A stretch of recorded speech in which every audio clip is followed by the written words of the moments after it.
Geometry and toric calculation. So, as we all know, achieving best possible refractive outcome is a primary aim of every cataract surgeon, and correction of corneal astigmatism is one of the key factor. And with the invent of toric IOLs, correction of corneal astigmatism with toric IOLs has become one of the standard cares. And before proceeding with the pre-op calculation for toric as such, a surgeon should have no financial interest. The surgeon should keep four key factors into consideration. First of all, corneal astigmatism and axis location. Second is precise biometry.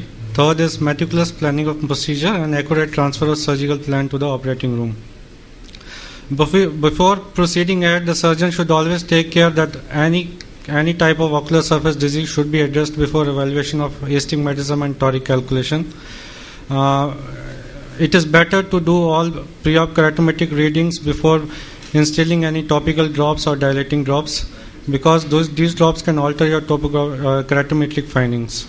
So I'll divide my talk into three steps. One is assessment of corneal astigmatism and axis location, precise biometry, as well as meticulous planning. So assessment of corneal astigmatism is done by keratometry. I divide this keratometry into two type of instruments. One which measure only the anterior surface of cornea. They take a fixed posterior to anterior ratio of the curvature of the cornea and convert into the dioptric power of the cornea, and they take a refractive index of 1.3375.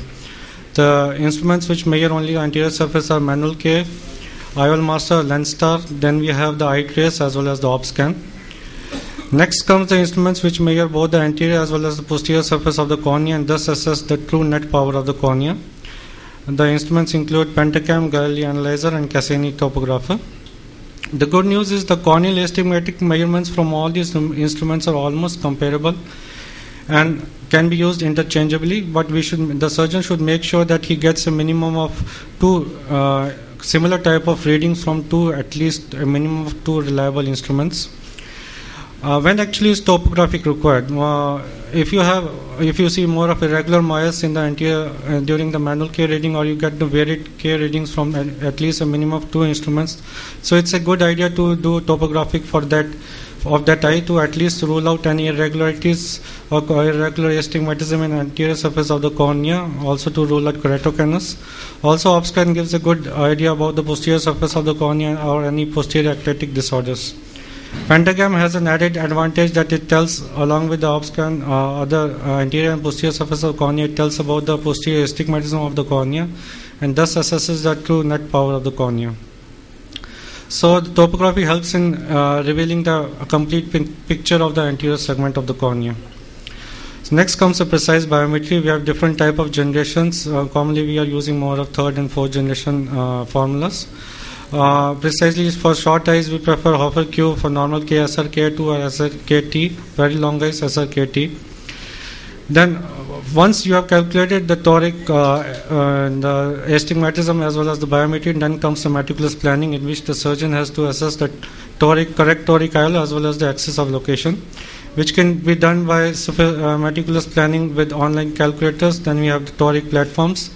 A surgeon should have a target for astigmatic correction as well as surgical induced astigmatism, which will be dealt in the next topic. Different type of online calculators have been there by different manufacturers, which are easily accessible online, and they give an idea about the correct toric IOL model as well as the optimum axis location of IOL in the capsular bag. So different companies, they have their own website, but they have their own prerequisites, like Alcon requires manual K reading, while Hoya toric requires eye trace reading, or toric requires an IOL master reading. So precisely all the toric calculators are almost the same. Just for an example, that the surgeon has to enter the flat axis, the steep axis, the spherical power which he has calculated by biometry. The surgical induced astigmatism, depending on the surgeon, or you can keep a default of 0.5 diopters, as well as the preferable incision location. And once everything is entered, we get the accurate toric IOL power which has to be implanted, along with the axis of placement as well as anticipated residual astigmatism. Now this Orotoric, which is manufactured by Auro Lab Lens, it has the online calculator has an added advantage that it tells us a minimum of at least 3 minimal residual astigmatism according to the incision location as well as the axis of placement, so that the surgeon can plan his surgery accordingly. Now this Barrett toric calculator by Dr. Graham Barrett, which it's easily accessible on ACRS or APACRS website, and it's different from other toric calculators that it acts as both a biometry as well as toric planner, and it differs from the other online calculators that you have to enter the axial length readings, the optical ACD, the lens thickness as well as wide to wide diameter, and which can be measured by the lens star. And it takes into consideration the effective lens position of the lens, which may be different for the myopes or hypermetropes. And finally, it gives us the recommended IOL power, the correct toric IOL model, as well as the axis of placement. It usually uses a Barrett universal formula for calculating the IOL. So we have different types of models like Alcon. We have from T3 to T9, which correct the astigmatism at corneal plane from 1.03 diopter to 4.11 diopter. So along with this, we have also some sophisticated gadgets which we call the toric platforms. We have iTrace toric planner, Varian image guided system, the T-cone by Lenstar, the IOL master option, image alignment, the True Vision system, and interop aberrometry. So iTrace toric planner, it has a special software in the iTrace called the toric planner, in which the wavefront and keratometric readings are entered into the software, and surgeon gets an idea about the correct IOL power as well as the minimum amount of residual astigmatism which he has to enter. The Varian image guided system by Alcon, it has a Varian reference unit, in which we have a measurement module for capturing the reference image as well as keratometry. Then the image, it is transferred to the planner module, in which standard formulas are used for calculation of biometry as well as toric axis location, just like normal IOL online calculators. And this image is transferred to the reference unit, which is attached to the microscope, and the reference image is superimposed into the live image of the eye, and thus there is an overlying tracking display in which guides the surgeon regarding the incision location as well as axis of placement. Thus the pre-op reference marking as well as intra-op reference marking, that steps are need not required. So recently, Dr. Douglas Koch has came up with the idea that the true net power of the cornea is much different than what we have been conventionally seeing. So he told that there is a contribution of posterior corneal astigmatism to the total corneal astigmatism. So which made us to rethink about corneal astigmatism in terms of posterior corneal astigmatism as well as change in corneal astigmatism with age. So he told that posterior cornea is vertically steep, it has a vertical meridian. So but posterior corneal astigmatism, since it acts as a negative lens, it adds to the net plus power along the horizontal meridian, and thus the with the rule posterior corneal astigmatism functionally adds to the total ocular against the rule. So to be precise, posterior corneal astigmatism induces more of against the rule astigmatism of the ocular.